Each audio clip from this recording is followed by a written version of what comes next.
Today's Daily Read Aloud is Big Sister Baabara, written and illustrated by Caroline Gray. In the quiet village of Chuaponcud, there lived a sweet little lamb by the name of Baabara Muttons. Baabara had everything a young sheep could wish for. Grown-ups to take care of her, lots of nice things to eat, and a cuddly cow called Lullabelle. There was just one thing missing from Barbara's life.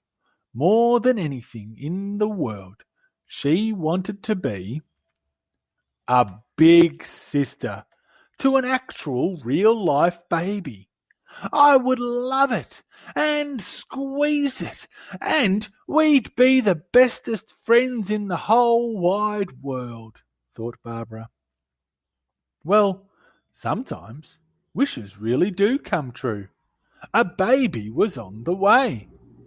As the months went by, Barbara's excitement grew and grew until, at last, the big day came.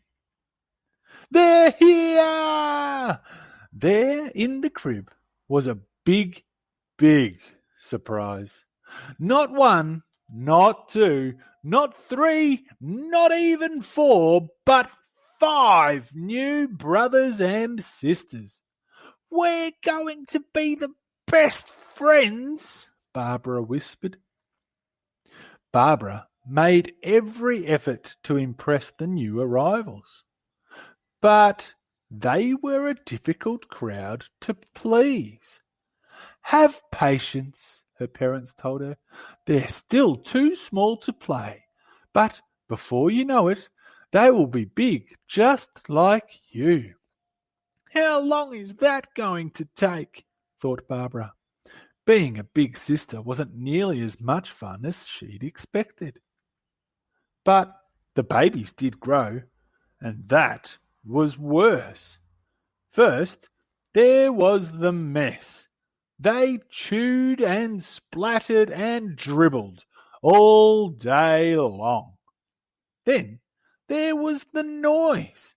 They bleated and barred and crashed and banged from noon till night. And finally, there was the smell. Ugh.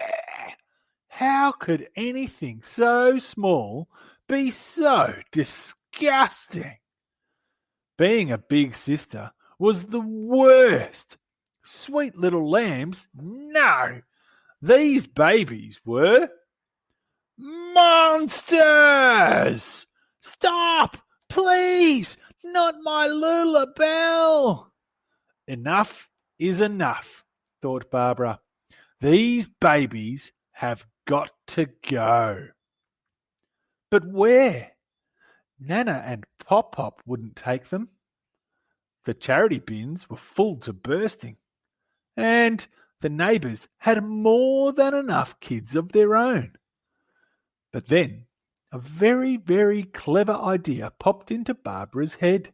Aha! Just nipping to the post office, Mama, said Barbara. I won't be long. Mrs. Piggles was surprised to see Barbara. Are you here to post a letter, dear? She asked. I would like to send this to New Zealand, said Barbara, and she handed over a big, heavy box.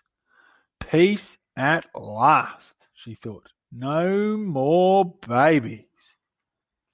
Back at home, everything was lovely and quiet. Just me, myself, and I, sang Barbara. There was no one to mess up her room, or ruin her toys, or spoil her games. It was perfect. So why was her wool standing on end and fear nibbling at her hooves? What if... Oh, my chops! The babies! What had she done? Barbara knew she had made a big mistake. Mama, quick, we have to go to the post office. Faster, Mama, or we'll be too late. Barbara tumbled through the door of the post office, and there they were. Mrs. Piggles had not posted the package. "I thought you might be back, Barbara," she said. Barbara squeezed her brothers and sisters so tightly that they all squeezed her right back. "I love you," she whispered, "and I'll always take care of you." And from that day on, Barbara was the best big sister in the whole wide world. Well, mostly. If you liked the video, hit the thumbs up button. We have a new story every day, so make sure you subscribe. The end.